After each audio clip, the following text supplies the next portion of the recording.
ఇక మళ్ళీ మూసీకి వస్తున్నా అధ్యక్ష.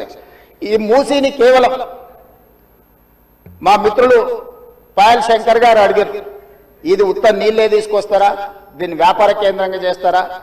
వారేమో ప్రశ్న అడిగారు. కొంతమంది ఏమో రేవంత్ రెడ్డి రియల్ ఎస్టేట్ బ్రోకర్గా మారాడు, రేవంత్ రెడ్డి రియల్ ఎస్టేట్ చేస్తాడని.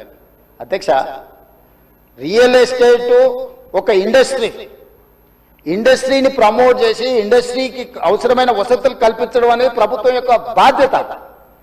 ఈ నగరం రియల్ ఎస్టేట్ విస్తరిస్తే పెట్టుబడులు వస్తాయి, పెట్టుబడులు వస్తే పరిశ్రమలు వస్తాయి, పరిశ్రమలు వస్తే ఉద్యోగ ఉపాధి అవకాశాలు వస్తాయి.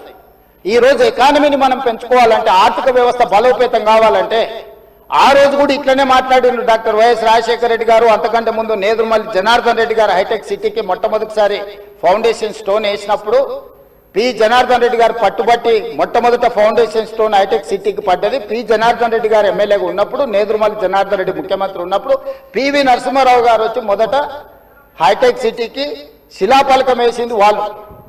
తర్వాత ఆగిపోయింది.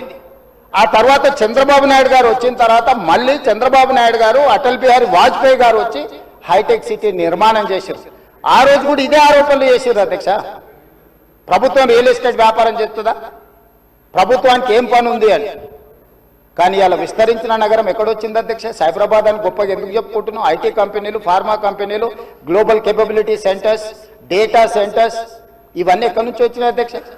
ఈరోజు ఫైనాన్షియల్ డిస్ట్రిక్ట్, నాలెడ్జ్ పార్క్లో ఎన్ని లక్షల మందికి ఉద్యోగాలు వచ్చినాయి అధ్యక్ష? ఈరోజు విస్తరించే నగరం అర్బనైజేషన్ అవుతుంది అధ్యక్ష.